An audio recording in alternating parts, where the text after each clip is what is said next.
Hello champions, welcome to Origin. मेरा नाम Prince Kumar है और आप सभी का ओरिजिन में बहुत बहुत स्वागत है।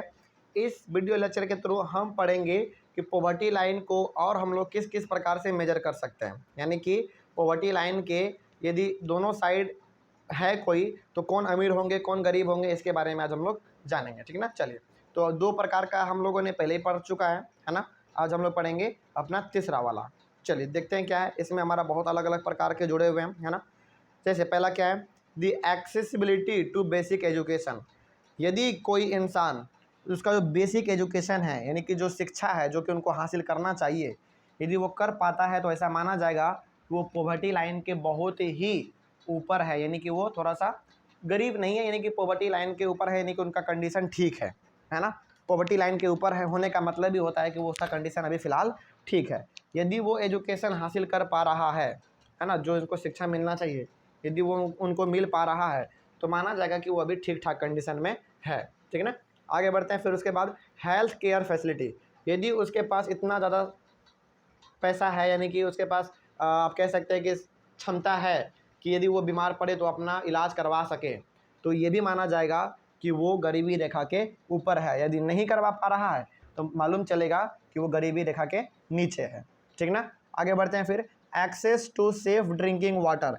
पीने के लिए यदि अच्छा पानी है तो गरीबी रेखा के ऊपर है, यदि नहीं है तो गरीबी रेखा के नीचे, यानी कि गरीब माने जाएंगे। ठीक है, आगे बढ़ते हैं। फिर सैनिटेशन, साफ़ सफाई, है ना। साफ़ सफाई, यही यदि उनके पास इस प्रकार का आपको देखने में लगे कि वो अच्छे तरीके से रहता है, एक स्टैंडर्ड लिविंग वो जीता है, उसके आजू बाजू में पूरा एकदम साफ़ सफाई बना रहता है, तो माना जाएगा कि वो ठीक ठाक है, यानी कि गरीबी रेखा के वो ऊपर है। ठीक ना, चलिए उसके बाद फिर आगे क्या देखें, सिविल एंड पॉलिटिकल फ्रीडम, यानी कि उनको समाज में क्या उनके पास आज़ादी है, यानी कि वो जो चाह रहा है क्या वो उनको मिल पा रहा है, क्या वो जिस जॉब के बारे में, जिस अपॉर्चुनिटी के बारे में सोचा था क्या उनको वो मिल पा रहा है ना।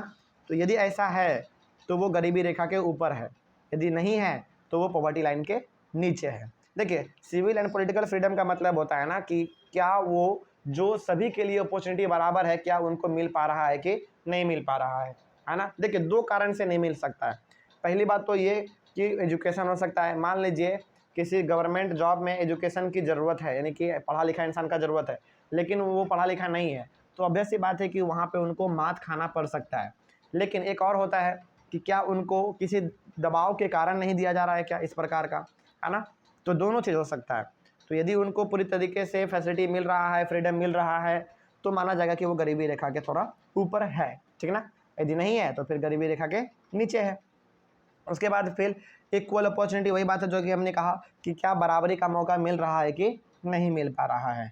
बराबरी का मौका तभी मिल पाएगा जब आप शिक्षित होंगे, है ना। आप पढ़े लिखे होंगे तो आप जिस फील्ड में जाएंगे उस फील्ड में आपको प्रमोट किया जाएगा, यानी कि आपको आगे बढ़ाया जाएगा।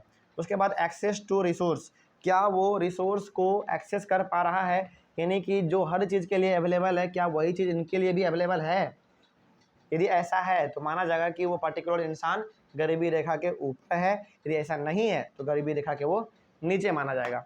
तो ये हो गया हमारा कुछ पॉवर्टी लाइन को मेजर करने का और तरीके, जिसके बारे में आज हम लोग जान चुके हैं। तो आई होप आपको यहाँ तक समझ में आ गया होगा।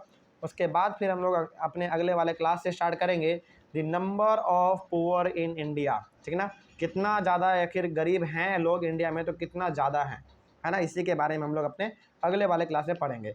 आई होप आपको समझ में आ गया होगा। और यदि इस चैप्टर से रिलेटेड कहीं पे भी यदि कोई डाउट हो तो आप एक बार कमेंट करके पूछ लीजिएगा। ठीक ना, और नोट्स तो लगभग इतने सिंपल लैंग्वेज में लिखे हुए हैं कि यदि आप इसको एक बार अपने से भी पढ़ेंगे ना तो आपको ये समझ में आ जाएगा। ठीक ना, चलिए, thank you very much and have a nice day.